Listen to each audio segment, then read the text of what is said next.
Okay, today I'm going to do a video on intermittent fasting during COVID-19.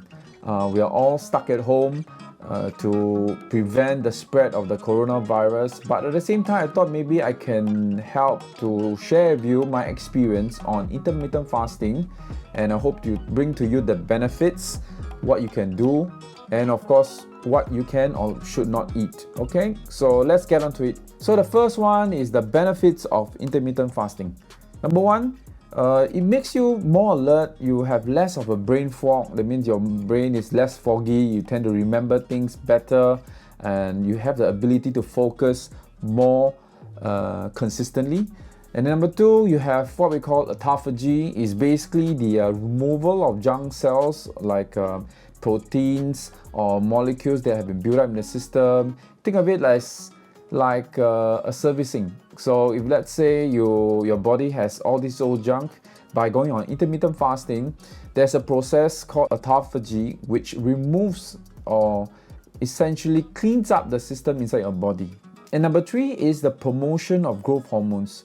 With the autophagy happening, which removes old junk or junk cells, now the body can go into the state of growing new cells and hormones. Intermittent fasting also reduces blood pressure. So I've tried this out. So I noticed that it does really reduces my blood pressure levels throughout the day. So I think this is very helpful. It also stabilizes blood glucose in your body. So it doesn't promote the need for insulin to be released, and thus keeping you more insulin sensitive. And it also lowers triglycerides, increases your HDL. And one thing I've noticed that it reduces inflammation like back aches, joint pains. It really has a profound effect on my activities, my daily exercises. It seems to be able to enable me to perform better. This also leads to weight loss, which I think most of you will be keen to know. Yes, it does. When you do intermittent fasting, your body decides to look for alternative fuel other than glucose in the body coming from external sources. So it turns your fats into glucose as energy during intermittent fasting, and thus this induces weight loss. So how do we start on intermittent fasting process? There's this method called the 12-12 method, where you technically fast for 12 hours and you eat within the next 12 hours window. So for example, if your last meal is at 8 p.m., then your next meal will be at 8 in the morning the next day. So you kickstart that off by having your breakfast, and then your lunch at 1 p.m., and then your dinner at 8 p.m. So technically you have 3 meals for the day. This is just for you to start maybe for the first week.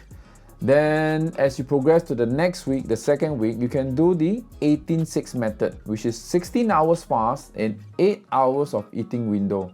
So example, if your last meal is at 8 p.m., then your next meal should be at 12 noon the next day. Okay, and you technically just take 2 meals for the day. Then you have lunch and then you have your dinner. And your lunch will be at 12 noon and your dinner will be at 8 p.m. So now we've come to the important part, is what should we eat?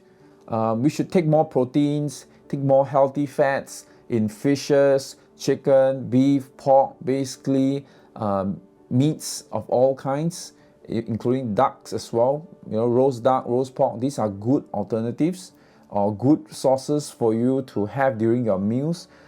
Eggs is also kind of like everything in one. You get your protein, your fat, and it's really low in carb, and it has all the vitamins in there, which is essential for you.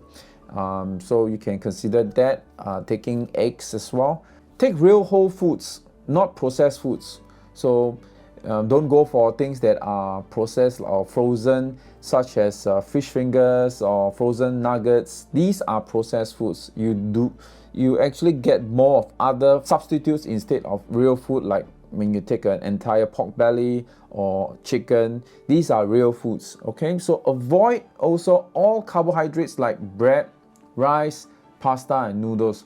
But if you must, take some whole grain rice like brown rice or brown and red rice. You can mix them up together. If you really need to, you can take that as an alternative, just to ease you into the intermittent fasting. Important, no sugar or artificial ones even, okay?